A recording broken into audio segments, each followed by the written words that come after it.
శ్రీ గురు చరిత్ర పారాయణ 29వ అధ్యాయం.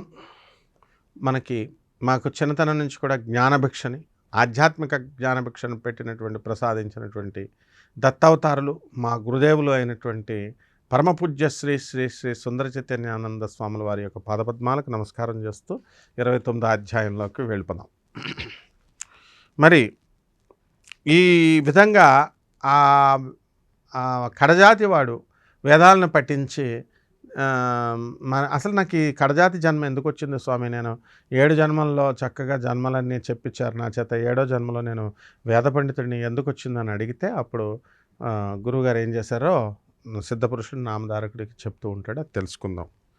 ఆ తర్వాత జరిగినటువంటి వృత్తాంతాన్ని సిద్ధయోగి ఇలా చెప్తున్నాడు. శ్రీ గురుడు ఆ చండాలునితో ఏం చెప్పాడు, నాయనా ఏ పాపాలను వల్ల ఎలాంటి అధోగతి కలుగుతుందో చెబుతాను విను.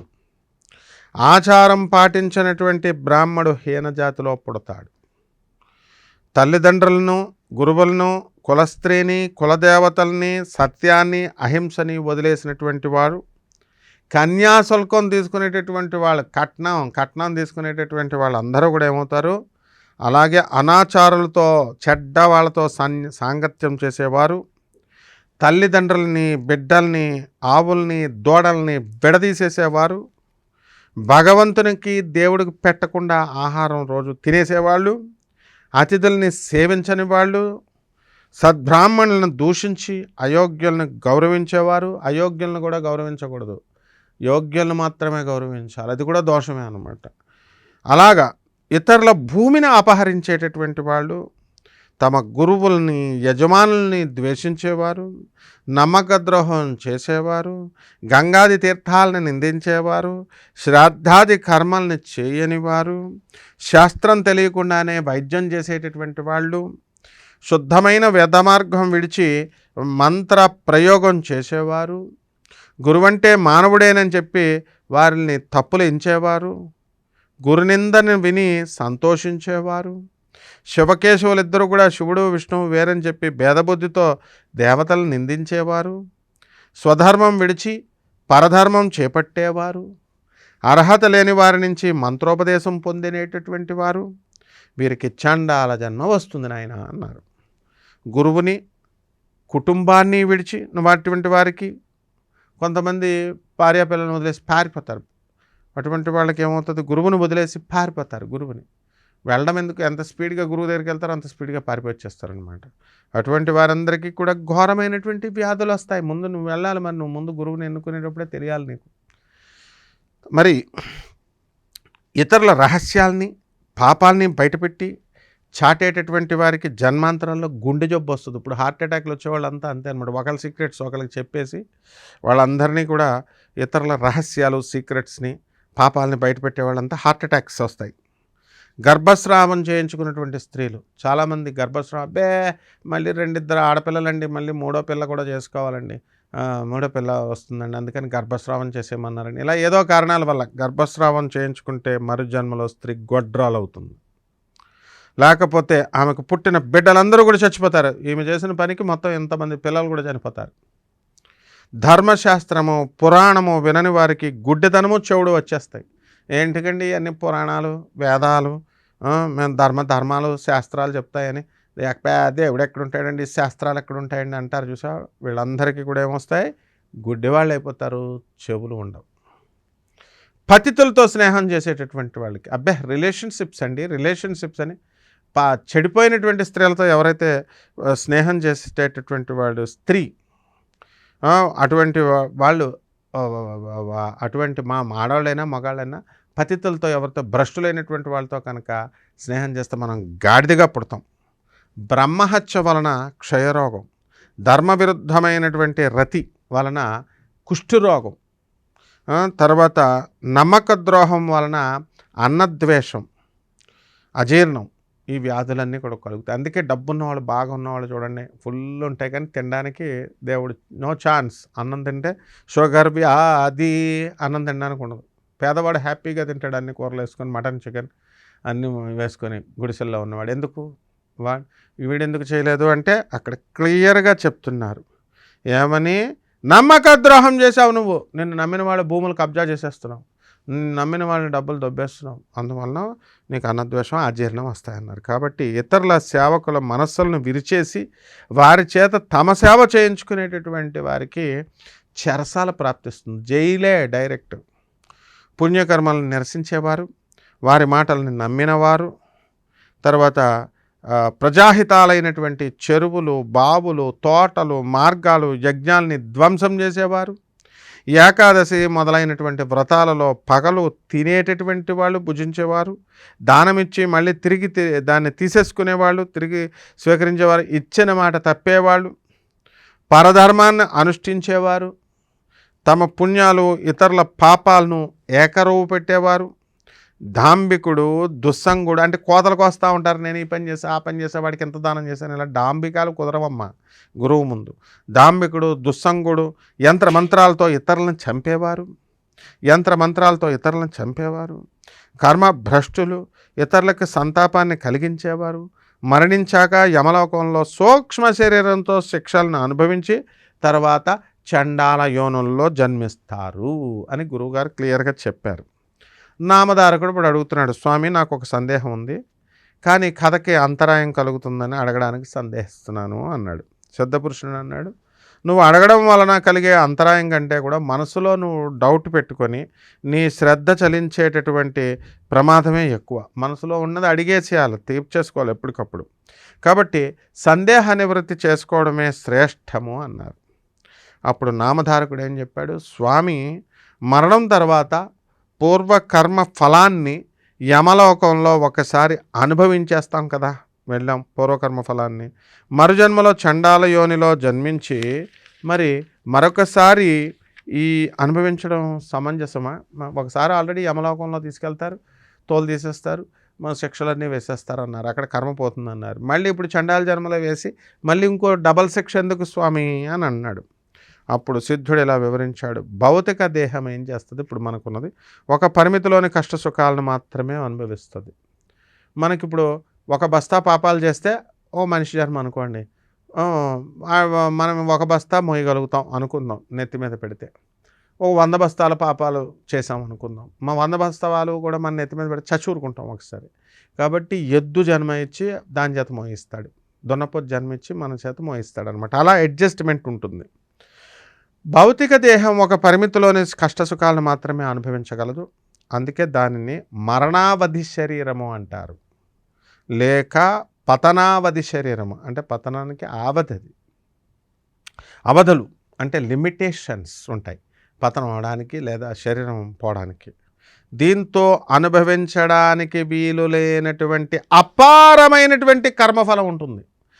మనం ఏదో కొద్దిగానే పాపాలు చేసాం అనుకుంటున్నామో, బస్తాలు పాపం చేసాం. ఒక బస్తా పాపం చేసిన మనం వెళితే చచ్చిపోతే దేవుడు ఏమంటాడంటే, అరే బస్తా ఖాళీ చేసుకొని రారా అని బ్రహ్మదేవుడు పంపిస్తే మనం ఏం చేస్తాం, మళ్ళీ బస్తా ఖాళీ చేసుకొని ఖాళీ సంచితో రమ్మంటాడు.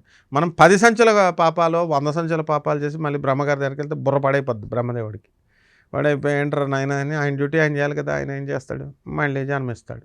ఈ విధంగా అపారమైనటువంటి కర్మఫలం ఉంటుంది. మనం ఏదో అంత ఈజీ అనుకోకూడదు, ఏదో సింపుల్గా కష్టాలతో మనం అబ్బే అప్పులోళ్ళు వీళ్ళతోనూ భూలోకంలో అనుభవించేసాం కదండి ఇంకెందుకంటే కష్టం అంటారు.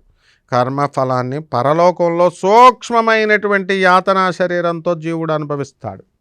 ఇక్కడ ఎలా అయితే మనము మామూలు శరీరంతో అసలే కష్టాలు, ఉద్యోగం రావట్లేదు, ఉద్యోగం వస్తే జీతం పెంచట్లేదు, లేకపోతే నానా కష్టాలు వస్తున్నాయి, దగ్గు వస్తున్నాయి, నొప్పులు వస్తున్నాయి, పిప్పని నొప్పులు వస్తున్నాయి, ఇలా ఇవన్నీ భరించలేకపోతున్నాం అని బాధలతో ఇక్కడే ఇంత ఇదైపోతే దీనికి 100 రెట్లు సూక్ష్మ శరీరం ఇచ్చి సేమ్ ఇక్కడ ఎలాగైతే అనుభవిస్తున్నప్పుడు మనకు కష్టాలు ఎలాగైతే తెలుస్తున్నాయో సూక్ష్మ శరీరంతో ఆ కష్టాలన్నీ కూడా తెలుస్తాయి. అందువల్లనే గురువులు ఏం చెప్తారంటే, నరసింహ సరస్వతి స్వాముల వారు, జగద్గురువులు అయినటువంటి ఆదిశంకరాచార్యుల వారు, శ్రీకృష్ణ పరమాత్మ, పాపాలు చేయకండి అయినా కర్మను మంచిగా చేసుకోండి, అప్పుడు సూక్ష్మ శరీరంతో అనుభవించక్కర్లేదు కదా, మీకు మోక్షం వస్తుంది కదా. జ్ఞానాన్ని సద్గురువుని ఆశ్రయించండి రా అంటే డూప్లికేట్ గురువులను ఆశ్రయిస్తూ ఉంటాం మనం. అలాగే డూప్లికేట్ జ్ఞానం అంటే వాళ్ళు ఈ ధర్మశాస్త్రాలు ఇందులో ఉన్నాయి చెప్పరు, వాళ్ళు ఇష్టం వచ్చినాయి వాళ్ళు చెప్పడం, మీ ఇష్టం వచ్చినట్టు మీరు తినేసేయడం, వండడం, ఇట్లా జరుగుతూ ఉంది. కాబట్టి దీనితో ఈ యొక్క భౌతిక శరీరంతో అనుభవించవీలు లేనటువంటి అపారమైనటువంటి కర్మఫలాన్ని పరలోకంలో సూక్ష్మమైనటువంటి యాతనా శరీరంతో జీవుడు అనుభవిస్తాడు. భౌతిక శరీరంతో అనుభవించాల్సినటువంటి మళ్ళీ ఉంటాయి, వాటిని మళ్ళీ జన్మించి అనుభవిస్తాడు నెక్స్ట్ జన్మ. అప్పుడు నామధారకుడు ఏం చేస్తాడు? ఏ పాపాల వలన ఏ జన్మలు వస్తాయో మాకు ఉదహరించండి స్వామి అన్నాడు. అప్పుడు సిద్ధపురుషుడు చెప్తున్నాడు, ఏమి చేస్తే చండాల జన్మ కలుగుతుందో కొంత చెప్పాను. అంతేకాకుండా క్రోధం అంటే కోపము, శూద్ర స్త్రీల పట్ల కామాశక్తి, ఎద్దునెక్కుట, అల్లము, ఆకులు మొదలైనటువంటి రసవస్తువులను, వేదాలని అమ్మడం, భగవదర్పితం కాని ఆవు పాలు తాగడం, నిషిద్ధాన్నము, దుర్మార్గుల నుంచి దానం స్వీకరించడం, ఇతరుల జీవనాధారాన్ని అపహరించడం. ఇతరులు చాలా కష్టపడి వాళ్ళు పాపం డబ్బులు పోగేసుకుంటే మీరు దొంగ మాటలు చెప్పి వాళ్ళందరి దగ్గర డబ్బులు దొబ్బేయడం, సంధ్యాకాలంలో నిద్రించడము, బ్రాహ్మడికైనా మరుజన్మలో చండాల జన్మ తప్పకుండా వస్తుందన్నారు. యమలోకంలో అనుభవించే శిక్షలు ఎన్ని రకాలు ఉంటాయో తెలుసా? 8,40,00,000 శిక్షలు ఉంటాయి. వీటిలో ప్రధానమైనటువంటి 21 శిక్షలు ఉంటాయి. పాపి మరణించగానే యమభటులు వాడి ప్రాణాలను యాతనా శరీరంలో బంధిస్తాడు. అడుగు పెట్ట వీలు లేనటువంటి భయంకర మార్గంలో తీసుకుపోతాడు. అక్కడ చీము, వైతరణి నది ఉంటుంది, చీము ఉంటుంది, చీము నెత్తురు డ్రైనేజ్ వాసనలాగా అందులో నుంచి మన జీవుణ్ణి యమపాశం పెట్టి లాక్కెళ్ళిపోతాడు. అవన్నీ నోట్లో వెళ్తుంటే వామిటింగ్సే అనమాట మనకి. అంటే అడుగు పెట్టలేని వీలు లేనటువంటి భయంకర రూప మార్గంలో తీసుకుపోతాడు. వాడి ఆకలి దప్పుల వలన నడవలేక నడుస్తుంటే యమభటులు వాడిని భయపెడతా ఉంటారు.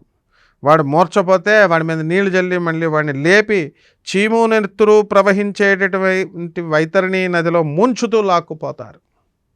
ఇలా యమలోకంలో శిక్షలు అనుభవించాక వాడు మళ్ళీ భూమి మీద జన్మిస్తాడు. మనందరం ఈ శిక్షలు అనుభవించాం.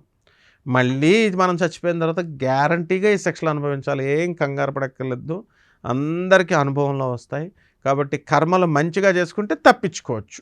శ్రీ గురుడైనటువంటి ఆ దత్తాత్రేయ స్వామి వారి యొక్క పాదాలను ఆశ్రయిస్తే ఆయన గురువుగా మనము అంగీకరించి మనం అంగీకరించడం ఏమిటి, ఆయన మనల్ని చేర్చుకోవాలి. కాబట్టి ఆ గురుదేవుల యొక్క కరుణాకటాక్షం కోసం మనం ఆయన్ని ప్రార్థిస్తూ సేవ చేస్తూ ఆయన ఐడియాలజీ ఏంటో చేస్తూ ఉంటే ఆయనే మనల్ని రక్షిస్తాడు, ఆశీర్వదిస్తాడు, మనల్ని శిష్యులుగా చేర్చుకుంటాడు. కాబట్టి ఇలా యమలోకంలో శిక్షలన్నీ కూడా అనుభవించాక వాడు భూమిపై జన్మిస్తాడు. లేక వాసనా బలం ఉంటుంది. మనం చేసిన పాపాలన్నీ మనకి సీడ్స్ లాగా, విత్తనాలలాగా మన మనసుల్లో గుచ్చుకొని ఉంటాయి. పుచ్చకాయ గుంజులో ఏ విధంగా అయితే ఈ యొక్క గింజలు విత్తనాలు గుచ్చుకొని ఉంటాయి, థామ్సన్స్ ప్లమ్ పుడింగ్ మోడల్ అంటాం, అలా గుచ్చుకొని ఉంటాయి. సో దాంతో మనము ఏం చేస్తామండి, అవన్నీ కూడా ఆ వాసన బలం వలన ఏమవుతాయి, మనం భూతంగానో ప్రేతంగానో ఉండి శిక్షల్ని అనుభవిస్తాం. గురుద్రోహి, విప్రులను పరాభించి పెట్టేటటువంటి వాళ్ళు, గురువుని ద్రోహం చేసే వాళ్ళకి బ్రాహ్మణులు అంటే కులంలో పుట్టిన బ్రాహ్మణులని కాదు, ఏ కులంలో పుట్టినా సరే బ్రహ్మజ్ఞానంతో బ్రాహ్మణ, నిరంతరము దైవం యందు మనస్సు ఉన్నటువంటి వాడు, నిరంతరము భగవత్ చింతన చేస్తున్నటువంటి వాడు, పరోపకారం చేయాలి. ఉత్తుకు పసుపులో కుంకాలు వేసేసి అబ్బాయి నేను పూజలు చేస్తున్నానంటే కుదరదు. నువ్వు అన్యాయాన్ని ఎవడైతే చేస్తున్నాడో వాడిని ఎదిరించాలి. అటువంటి వాడిని బ్రాహ్మడు అంటారు. సో అటువంటి విప్రులను పరాభించినటువంటి వాళ్ళు బ్రహ్మరాక్షసులు అవుతారు. హీనుల్ని సేవిస్తే గాడిదగా పుడతాం, అతిథిని విడిచి భోజనం చేస్తే కోడిగా, ద్రవ్యాపహారి ఎవరిదన్నా డబ్బులు దుబ్బేస్తే ఒంటిగా, ఫలపత్రాదులు దొంగిలిస్తే కోతి కింద, తేనె దొంగిలిస్తే పక్షిగా, మాంసాన్ని అపహరిస్తే గ్రద్దగా, అన్నాన్ని అపహరిస్తే మిడతగా, నీళ్లను అపహరిస్తే చాతక పక్షిగా, ధ్యానం అపహరిస్తే ధాన్యాన్ని కనుక అపహరించినట్లయితే మిడతగా, విషాన్ని అపహరిస్తే తేలుగా జన్మిస్తారు. స్వర్ణాపహారి బంగారాన్ని దొబ్బేస్తే క్రిమి కీటకాదులుగానో పక్షిగానో పుడతాడు. గడ్డి దొంగిలిస్తే పశువు కింద, మంత్రరహితంగా భుజిస్తే కాకి కింద, మిత్రద్రోహికి ఎప్పుడు కూడా గ్రద్దగా జన్మిస్తాడు.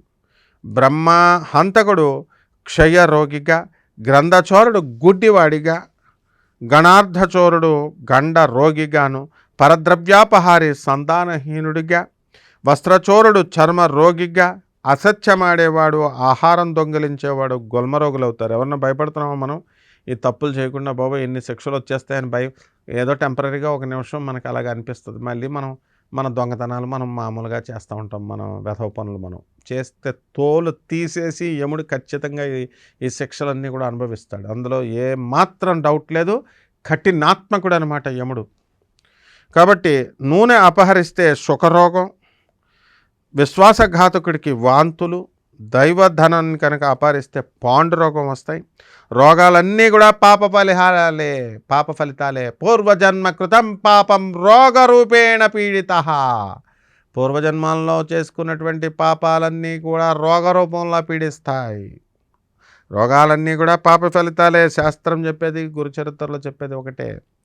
పరస్త్రీ గమనం వలన 100 జన్మల కుక్కగా పుడతారు. పరస్త్రీ మీద కనుక కన్నేసినట్లయితే. పరస్త్రీ భగదర్శనం వలన ఆమె యోనిని కనుక మీరు చూసినట్లయితే గుడ్డితనం వచ్చేస్తుంది మీకు. బంధు భార్యాగమనం వలన గాడిద, మీ బంధువుల భార్యలతో తిరిగితే గాడిద, పాము జన్మలు వస్తాయి. పరస్త్రీ ఆలింగనం వలన గుండెపోటు వస్తుంది. రేపు గుండెపోటు వచ్చింది, హార్ట్ అటాక్ వచ్చింది, చచ్చిపోయాడంటే మరి పరస్త్రీలందరినీ కూడా కౌగిలించుకోమని చెప్పారు ఆ పూర్వజన్మలో. అందుకనే గుండెపోటు వచ్చేస్తుంది. ఇవి ఖచ్చితంగా ఇవే వ్యాధుల గురుచరిత్రలో చెప్పబడినటువంటి ఖచ్చితంగా జరుగుతాయి అన్నమాట. నామధారకుడు శ్రద్ధగా విన్నాడు.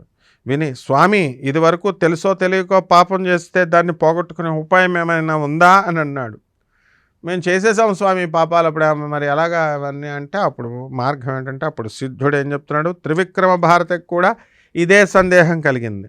ఆయన అడిగితే శ్రీగురుడు ఇలా చెప్పాడు, నాయన నిజమైన పశ్చాత్తాపమే అందుకు మొదటి మెట్టు. పశ్చాత్తాపడాలి. అరే నేను చేశాను తప్పు అని ఒప్పుకోవాలా, ఇంకెప్పుడు చేయకూడదని దేవుడు చూస్తున్నాడు, లేదా వీళ్ళు చూస్తున్నారు, ఎవరు మన చూస్తున్నారు, పరోపకారం దీనికోసం కాదు, లోకుల కోసం కాదు, నీ అంతకు నువ్వు మారాలి అని నిజంగా రావాలి. మొదటి మెట్టు. అటు తర్వాత వెనక తాను చేసినటువంటి పాపానికి ప్రాయశ్చిత్తం చేసుకొని తప్పును సభలో ఒప్పుకొని సభ విధించినటువంటి శిక్షణ అనుభవించాలి. ఏదో రకంగా శిక్షణ అనుభవించాలి. తగిన కృచ్ఛాది వ్రతాలను ఆచరిస్తే పాపం నశిస్తుంది. అలా చేయడానికి తగిన శక్తి లేకపోతే గోదానం వలన కానీ, లేక గోవు యొక్క వెలను దానం చేయడం వలన కానీ పాపం పోతుంది. దశ స్నానాలు, 200 ప్రాణాయామాలు, సువర్ణ దానాల వలన కొంత పాపం నశిస్తుంది. సద్గురు సేవ వలన మాత్రం మహాపాపాలు కూడా మటుమాయమవుతాయి. అంతటి సాధన ఇంకొకటి లేదు అన్నారు. ప్రాజాపత్య కృచ్ఛం అంటే మొదటి 3 పగళ్ళు అన్నమాట. తర్వాత 3 రాత్రుల యందు మాత్రమే భుజించాలి. తర్వాత 3 రోజుల ఆయాచితంగా వచ్చినదే భగవత్ ప్రసాదంగా. అయాచితంగా అంటే ఎవరో వచ్చి పెట్టాలి మనకు, మనం వెళ్ళి అడగకూడదు. వచ్చినటువంటి భగవత్ ప్రసాదంగా తింటూ ఉపవసించాలి. మళ్ళీ 3 రోజులు పూర్తి ఉపవాసం చేయాలి. 10,000 గాయత్రి జపం చేయాలి. అందులో 10వ వంతు గాయత్రి హోమం చేసి 12 మంది బ్రాహ్మణులకు భోజనం పెట్టి గోదానం కానీ, లేక గురిగింజ ఎత్తు బంగారం కానీ దానం ఇవ్వాలి. ఇవన్నీ చేసుకోవాలి. శుక్ల పాఠ్యమ రోజున 1 ముద్దతో మొదలుపెట్టి పౌర్ణిమ వరకు రోజుకొక ముద్దను పెంచుకుంటూ రావాలి. పౌర్ణిమ రోజున 15 ముద్దలు భుజించాక మళ్ళా రోజుకొక ముద్దను తగ్గించుకుంటూ వెనక్కి వెళ్ళాలి. అమావాస్య రోజున ఉపవసించాలి. ఇలా చంద్రకళలను అనుసరించి భుజించడం చాంద్రాయణ వ్రతం అంటారు. ఆ చాంద్రాయణ వ్రతానికి ఇలా చేసుకోవాలి. అసలు పగలు 12, రాత్రి 15 ముద్దలు తీసుకోవడం ఆరోగ్యానికి చాలా మంచిది. పగలు 12 ముద్దలే తినాలి. ఎక్కువ ఫుల్ పెడుతున్నారు కదా అని కంచాలు తినేయకూడదు. అలాగే రాత్రి 15 ముద్దలు మాత్రమే తీసుకోవాలి. స్వల్ప భోజనమో లేక పాలు మాత్రం రోజు కూడా ఇన్నే తినాలి. 12 ముద్దల కంటే ఎక్కువ లెక్క పెట్టుకొని తినండి మీరంతా కూడా. అలాగే స్వల్ప భోజనమో లేక పాలు మాత్రమో మాంసం అంతా కూడా సేవిస్తే పాప శుద్ధి కలుగుతుంది. మారేడు దళాలు, రావి మండలు, పద్మాలు మొదలైనటువంటి వాటిని నీటిలో వేసి స్నానం చేస్తే కొంత పాపం నశిస్తుంది. ఏంటంటే రావి మండలాలు, పద్మాలు, మారేడు దళాలు ఇవి. గంగా స్నానము, రామేశ్వరంలో సముద్ర స్నానము, పుణ్యక్షేత్రంలో అనుష్ఠానం వలన కూడా పాపాలు నశిస్తాయి. 1,00,000 గాయత్రి జపం వలన మద్యపాన దోషము, 1,00,000 గాయత్రి వలన బ్రహ్మహత్యా పాపము, 7 లక్షల జపం వలన స్వర్ణం దొంగిలించినటువంటి పాపం అన్నీ కూడా పోతాయి. సర్వపాప నాశనానికి పావమాన సూక్తము 610, ఇంద్రమిత్రము అనేటటువంటి 2 సూక్తులతోనూ, కస్యసూనం అనేటటువంటి సునశేఫ సూక్తులతోనూ, శమ్న ఇంద్రాగ్ని అనేటటువంటి శాంతి సూక్తులతోనూ, త్రిసుపర్ణం, పౌరుషం, నాచికేతం, అఘమర్షణం అనేటటువంటి సూక్తులతోనూ ఒక 6 నెలలు వేదపారాయణ కనుక చేస్తే మహాపాపాలు కూడా తొలగిపోతాయి. సర్వపాప శాంతి కోసం దర్భసహితమైనటువంటి తీర్థాన్ని ఏం చేయాలండి, పంచగవ్యాన్ని, ఆవు యొక్క పంచితం, పాలు, పెరుగు, వెన్న, నెయ్యి స్వీకరించాలి. భార్యాభర్తలిద్దరూ కూడా పాపం చేస్తే ఇద్దరూ ప్రాయశ్చిత్తం చేసుకోవాలి. స్వయంగా పాపం చేయకపోయినా కూడా, పాపుల సహవాసం చేసినా కూడా ప్రాయశ్చిత్తాన్ని అనుభవించాలి. నామధారక నిండు కళ్ళు ముంతను ఎంతకాలం గంగానదిలో పెట్టినా సరే ముంతలోని కళ్ళు బయటకి, నీళ్ల ముంతలోకి ఒక్క చుక్కైనా సరే ఎక్కవు. అలానే భగవంతునిపై భక్తి లేకుండా ఎన్ని ప్రాయశ్చిత్తాలు చేసుకున్నా సరే పాప విముక్తి కలగదు. అలా చెప్పి తర్వాత శ్రీగురుడు ఆ చండాలుడితో ఏం చెప్పాడు, నువ్వు తల్లిదండ్రులను విడిచిపెట్టడం వలన, గురువులను దూషించడం, వారిని విడిచి వేరే ఉన్నందున వలన నీకు ఈ చండాల జన్మ వచ్చింది నాయన. 4 రోజులు సంగమంలో స్నానం చేస్తే క్రమంగా శుద్ధుడివై వచ్చే జన్మలో సద్బ్రాహ్మణుడిగా జన్మిస్తావు అని చెప్పారు. అప్పుడు ఆ చండాలుడు, స్వామి మీ కటాక్షం అనేటటువంటి గంగా ప్రవాహం వల్ల నేను పాప విముక్తుణ్ణి అయ్యాను. మానస సరోవరంలో మునిగినటువంటి కాకి హంసగా మారిపోయినట్లు, అలాగే పరశువేదిని తాకినటువంటి ఇనుము బంగారమైపోయినట్లు, మీ దర్శనం వల్ల పవిత్రుడైనటువంటి నాకు ఇవన్నీ ఎందుకు స్వామి? నాకు జ్ఞానం కలిగేలా మీరు అభిమంత్రించి నన్ను విప్రుల్లో చేర్చండి అని వేడుకున్నాడు. అప్పుడు శ్రీగురుడు చెప్పాడు, పూర్వ పాప కర్మ ఫలితంగా ఇలాంటి రక్తమాంసాలు పంచుకొని పుట్టినటువంటి నీకు అది ఎలా సాధ్యమవుతుంది? పూర్వం ఏం చేశాడు, విశ్వామిత్రుడు బ్రహ్మర్షిని అనిపించుకోవాలని చెప్పి కొన్ని 100 సంవత్సరాల కొద్దీ మహాతపస్సు చేసి తనకది ప్రసాదించమని ఇంద్రాది దేవతల్ని అడిగాడు. ఆ పని వశిష్ఠుని వలన కావాల్సిందే కానీ తమ వల్ల కాదు అని ఆ దేవతలు చెప్పారు. అప్పుడు అతను ఏం చేశాడు, విశ్వామిత్రుడు వశిష్ఠ మహర్షిని ఆశ్రయించగా అది సాధ్యపడదని చెప్పాడు. అందుకు విశ్వామిత్రుడు కోపం వచ్చింది. వశిష్ఠుని 100 కొడుకుల్ని కూడా చంపేశాడు. వశిష్ఠుడు అతన్ని శిక్షించలేదు, కానీ అతడు బ్రహ్మర్షి అని మాత్రం అంగీకరించలేదు. విశ్వామిత్రుడు క్రోధంతో ఒక పెద్ద బండనెత్తి వశిష్ఠ మహర్షిపై వెయ్యాలనుకున్నాడు. కానీ తిరిగి ఆలోచించుకొని, వశిష్ఠుడి కనుక మరణిస్తే నేను బ్రహ్మర్షిని అంగీకరించేది ఎవరు? దేవర్షులందరూ కూడా ఆయన్ని అనుసరించేవారే కదా. ఈయన్ని చంపడం వలన నాకు లేనిపోని బ్రహ్మహత్యా పాతకం కూడా చుట్టుకుంటుందని తలచి ఏం చేశాడు, పశ్చాత్తాపంతో ఆయన పాదాల మీద పడ్డాడు. అప్పుడు బ్రహ్మర్షి అన్నాడు, నాయనా, ముందు నువ్వు సూర్యకిరణాలతో నీ శరీరాన్ని తపింపజేసుకో, కొత్త శరీరాన్ని చూపు అన్నాడు. విశ్వామిత్రుడు అంగీకరించే సూర్యకిరణాల వలన తన దేహం మాడిపోయి కొత్త దేహం వచ్చే వరకు తపస్సు చేసి తిరిగి వచ్చాడు. అప్పుడు అతన్ని బ్రహ్మర్షి అయ్యాడని వశిష్ఠుడు అంగీకరించాడు. అలాంటిదేమీ చేయకుండా నీకు ఎలా సాధ్యం? పూర్వం నువ్వు చేసినటువంటి పాపానికి ప్రాయశ్చిత్తం చెంది నేను చెప్పినట్లు చేస్తే ముందు జన్మలో నువ్వు సద్బ్రాహ్మణుడు అవుతావు, వెళ్ళు అన్నాడు. అప్పుడు కానీ పేదవానికి పెన్నిది దొరికినా, మృత్యుముఖంలో ఉన్నవాడికి అమృతం దొరికినా, ఆకలిగా ఉన్న పశువుకి గడ్డి దొరికినా వాటిని విడవలేనట్లుగా పూర్వజన్మ స్మృతి పొందినటువంటి ఆ చండాలుడు స్వామి మాటలకి అంగీకరించకుండా మాలపల్లెకు వెళ్లకుండా అక్కడే కూర్చున్నాడు. కొంతసేపటికి అతని భార్య, బిడ్డలిద్దరూ కూడా అందరూ కూడా వచ్చి అతన్ని ఇంటికి రమ్మని చెప్పేసి పిలిచారనమాట. అప్పుడు అతనేమన్నాడు, నేను ఇప్పుడు కడజాతి వాడిని కాదు, నేను మాతంగుడిని కాదు, నేను సద్బ్రాహ్మణుడిని, నన్ను తాకొద్దు, దూరంగా పండి అని ఆయన పిల్లల్ని అంటాడు. అనేసరికి ఆమె ఆశ్చర్యపోయి, ఏమయ్యా నీకేమన్నా పిచ్చి పట్టిందా అనగానే అతడు ఆమెను కొట్టబోయాడు. ఆమె భయపడి ఏడుస్తూ శ్రీగురుడికి నమస్కారం చేసి, బాబు, ఇతడు నాపై ఎప్పుడూ కూడా ఎంతో ప్రీతిగా ఉండేవాడు, అతడికి మతి చెలించింది, నన్ను ఇప్పుడు ఎక్కడికి వెళ్ళమంటాడో చెప్పమనండి, నేను ఇంకా ఈ బిడ్డల్ని ఎలా పోషించేది? స్వామి, మీరే ఈయనకు బుద్ధి మార్చాలి, లేకపోతే కనుక ఇక్కడే నేను ఉరివేసేసుకుంటాను అని గోల పెట్టింది. అప్పుడు శ్రీగురుడు నవ్వుతూ అతనికేసి చూస్తూ, నాయన, ఇకనైనా నా మాట విని ఇంటికెళ్ళు, భార్యాపిల్లల్ని ఏడిపిస్తే నీకు ఇంకా సద్గతి కలిగేది ఏముంది చెప్పు? సద్గతి లభిస్తుందా? లభించదు. సాంసారిక సుఖం అనుభవిస్తూనే నువ్వు జన్మ పరంపరల నుంచి బయటపడతావు. లేకపోతే కనుక ముందే పెళ్లి చేసుకోకుండా ఉండాల్సింది.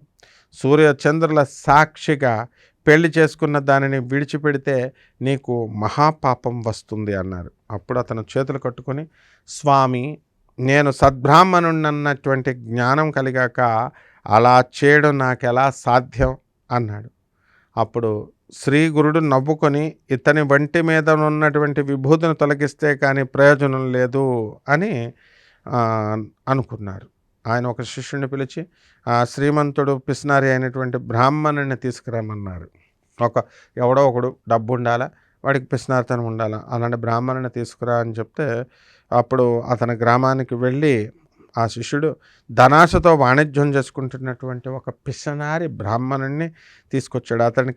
అతడితో స్వామి ఏం చెప్పాడు, నాయన, నీవు ఇతనికి స్నానం చేయించు, అప్పుడు ఇతను తిరిగి తన కుటుంబంపై మమకారం పెరుగుతూ ఉంటుంది, మేలుకుంటుంది అని ఆదేశించాడు. వెంటనే ఆ వ్యక్తి కుండతో నీళ్లు తెచ్చి పూర్వజన్మ స్మృతిని పొందినటువంటి ఆ చండాలుడి తలపై కుమ్మరించాడు.